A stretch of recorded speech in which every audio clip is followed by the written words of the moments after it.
Yang keempat itu tentang akhir zaman. Dulu saya mengira akhir zaman itu tanda-tandanya dua, kecil, besar. Ternyata tanda-tandanya tiga, besar, kecil, menengah, besar. Kecil itu lahirnya Nabi itu tanda kecil kiamat. Perselisihan sahabat itu tanda kecil kiamat. Sampai masa apa yang kita sebut revolusi industri. Ini kalau kita berbicara sejarah, itulah pertengahan tanda akhir zaman. Revolusi industri di Prancis dulu. Mungkin pernah membaca sejarah ini. Dengan adanya Darwin, adanya Kristen Calvinik, Protestan, di kalangan Muslim juga ada pergerakan-pergerakan yang hampir serupa. Dan diakhiri dengan sebelum pandemi kemarin. Pandemi ini adalah awal dari tanda besar sebelum kiamat. Kenapa? Ini muqaddimah Dajjal. Apa arti Dajjal? Dajjal itu sosok pembohong besar. Maka sebelum sosok ini keluar, kita akan dicekokin dengan kebohongan di mana-mana. Beritanya, termasuk dalam beragama. Bapak jangan percaya dengan semua yang menongol di YouTube, di berita. Ada orang yang ditangkap, ada yang itu pura-pura ditangkap, ada yang benar-benar ditangkap. Ada orang ekstrim, ada yang pura-pura ekstrim, ada yang ekstrim beneran. Ada orang liberal, ada yang dia pura-pura liberal. Saya tahu beberapa. Ada yang sok-sokan ngeritik pemerintah, itu dibayar, Pak.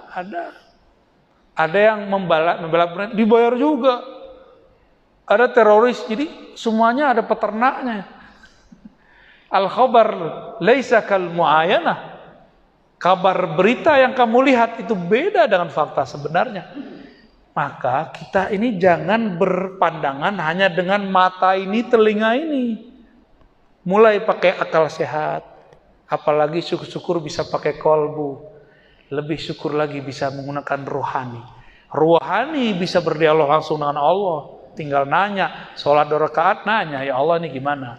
Kan kita udah sering belajar itu, sholat istikharah.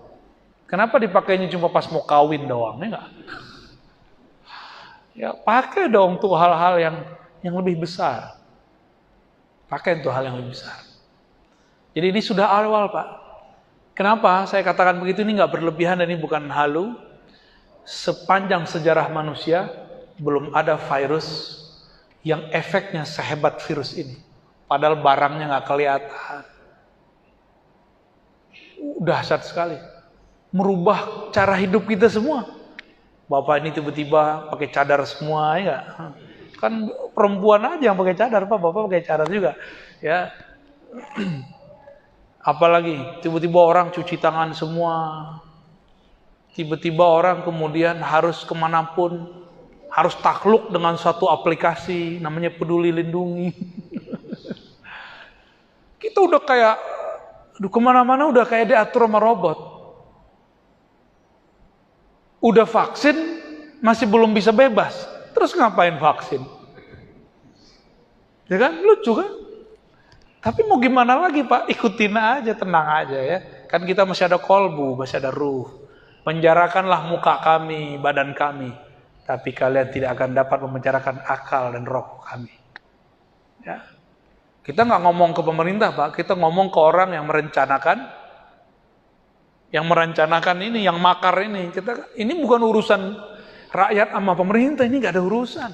Ini global. Antum yang belum move on masih ngira pandemi ini urusan presiden. Enggak.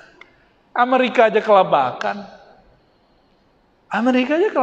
Pak. Utang Amerika itu paling gede sedunia. Ditambah pandemi, tambah bengkak-bengkak. Utang kita kecil. Cuma kan angkanya gede, 6 dibandingkan ASEAN. Antum kan harus belajar persentase.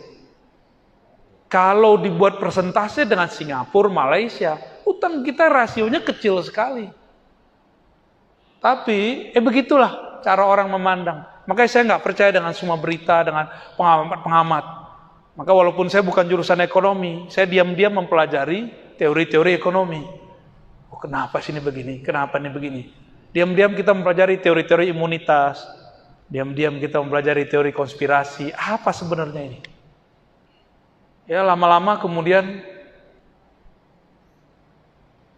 ketemulah yang Nabi katakan, istafti qalbak. Berdialoglah dengan kolbumu. Karena hidayah Allah ada dalam kolbu. Wa may yu'min billah yahdi qalbah. Yang percaya kepada Allah, Allah bimbing kolbunya. Antum percaya ke siapa? Ya, jangan percayakan nasib kita kepada satu sosok. Nah. Jadi ini sudah awal tanda-tanda besar, Pak, pra kemunculan Dajjal. Dan ternyata kita dapat kabar, rahib-rahib, saya 3 tahun ini selalu mulai perhatikan terus channel-channel yang berbicara juru selamat dari lintas agama. Lintas agama. Ternyata yang paling kenceng mempersiapkan itu negara Israel, orang-orang Yahudi. Mulai rahib-rahibnya sampai kepada pemerintahannya, mereka sudah siap menunggu sang juru selamat. Ternyata kita cek di Kristiani sama. Kita cek teman-teman kita sama Muslim juga ngomong tentang Imam Mahdi. Dia juga ketemu di Jawa Ratu Adil, apalagi Satrio Piningit. Itu temanya sama dengan nama yang berbeda. Berarti semua kelompok, semua agama sekarang sudah siap-siap. Loh, kok kita masih ngayal aja? Kok masih bilang masih lama? Udah pandemi begini masih bilang masih lama. Ya. Antum coba lihat, semua musibah yang ada di zaman dulu akan ada di zaman sekarang. Ke depan musibah bencana alam kan tambah banyak. Batuk-batuk tuh Merapi. 2 tahun sebelum pandemi terjadi, saya sudah dikabarkan guru saya, Ar-Razi, hati-hati. Ke depan bencana alam tambah banyak, bencana pemikiran tambah banyak, bencana agama tambah banyak. Tapi dalam banyaknya bencana, Allah kasih juga fasilitas. Fasilitasnya, antum bisa ngaji lewat YouTube kan sekarang? Dan ilmu-ilmu rahasia sekarang banyak dibuka secara terbuka. Karena hanya ilmu rahasia inilah yang tersimpan di kolbu dan ruh yang bisa meng-backup manusia menghadapi bencana ini. Puncaknya keluarlah si Dajjal. Waduh, Dajjal ini saktinya bukan main, Pak. Pengikut dia orang beragama nanti. Pengikut dia orang beragama. Penampilannya seperti kita nih, pakai kopiah, ya, pakai baju koko, pakai sarung, pakai gamis. Tapi di dalamnya monster. Bagi dia beda dengan kami, halal darah. Ini sudah mulai muncul, Pak. Sudah mulai muncul. Ya, saya cuma berdoa semoga kita selamat semua. Ya, makanya pelan-pelan ngaji beragama itu jangan terlalu kusak-kusuk. Yang tenang ngaji itu. Ya, datengin guru-guru mulia yang bersyarat kepada baginda Rasulullah SAW, supaya warisannya tidak hanya warisan teks, tapi juga warisan rohani. Orang yang ngaji ketemu muka, dia dapat ruh.